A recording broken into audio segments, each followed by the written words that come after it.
What's up with this? Your boy Brent C. Yeah, guys, so I just wanted to talk to y'all about how when you actually getting money and you start making money for the first time, make sure that you go ahead and start simultaneously paying down your debts, your bad debts, student loans. If you're in a house, guys, and you just started making good money, go ahead and start tackling towards the principal. Try to get that house paid off. If you got all these car notes and shit, go ahead and pay that shit off. Go ahead and knock, guys, anything, put it this way. If you hit a new tax bracket and you like, damn, I'm starting to make a lot of money, or as a woman, you get married and you get a guy that's making good money, and then you just go to working part-time. Well, then what if that guy loses his job or he gets sick or something, he can't work, and then y'all still got house note, all these car debts, credit card debts, and all this student loans, and oh, I'm still paying on this trip from last year.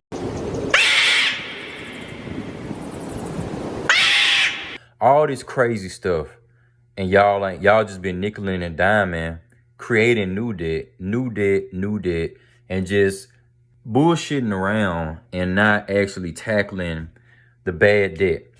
Guys, I'm not talking about real estate debt. I'm not talking about passive income. I'm not talking about that. I'm talking about debt that you just don't need. Like that that I'm going to pay this shit off because it needs to be paid off, but I'm just going to put it off. Guys, don't put it off. While you got the money, go ahead and pay the shit off. That's just like me. When I graduated, I had $25,000 in student loans. I'm below 10,000 now, guys. And I just started paying on them last year. I think it was like last September. The loan started kick back in sometime last year. So guys, that's what I'm saying. Just make sure that whatever you got, whenever you start making more money and you start getting a surplus of money, you go ahead and knock those debts out, guys. I know you don't want to see your 40 grand go to 20 grand. I know you don't want to see your $1,000 go to 500. I know you don't want to see your 8,000 go to 3,000. I know, guys. I've been there. But what I'm saying, guys, is you're going to thank yourself later because life is going to happen. Like I said, I know people who have been married and their husbands have great jobs, and then their husbands got sick. And luckily, they were still the women were still working part-time to where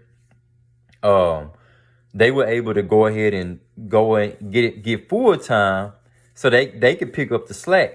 But when you still got a house note, you got kids and car notes and all this other shit, and you've been living good, taking trips and kind of just nickeling and diming the debts. I mean, that's always going to be a risk, guys. Anything can fucking happen. So while you got the money and while you up and while you ahead, do the things necessary to stay ahead. Like me personally, I'm going to make sure that I pay my student loans off, or at least get them down so low to the point to where even if I had to work a job making $14, $15 an hour, that, okay, and that's not really bad money. It's not minimum wage, guys, but I'm just making an example. If I had to work a regular wage or a lower wage job, even like $10, $11 an hour, just to get back on my feet, guys, if I don't have student loans, if my car's paid off, which it is, I don't really have any bills. If all I got to do is worry about the apartment and utilities and stuff like that, and I do have a 3 to 6 month emergency fund, I could have enough time to actually get a job and get a few paychecks rolling to where I don't have to touch my emergency fund money anymore. If anything happens with my car, the money's there. I could afford to spend $300-400 to get new spark plugs and an engine tune up or a full set of tires or whatever. Guys, that's all because it's not that, oh, bro, you're making so much money, it's easy. No, I know guys personally right now that's making really good money, guys. I mean, and their debt is over half of what they take home. over half. Their debt is literally 60% of what they take home. So, for example, if a person is making 10 grand, these people have $6,000 worth of debt. $5,500 to $6,000 worth of debt, guys. That's ridiculous. And I would tell them, hey, you only have like 30 grand, 25 grand, 40 grand, whatever. You can get that shit paid off in like 2 years, guys. A year and a half if you hustle hard enough. A year if you extremely hustle. And then after that, you just free up all the rest of your money. You could pay yourself, guys. That's what I'm preaching here. You want to be able to pay yourself. Every time you get paid, guys, pay yourself first. Then pay your debts.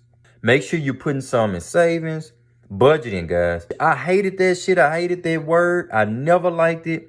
But when I started touching money, it made a lot more sense when I started applying it myself, guys.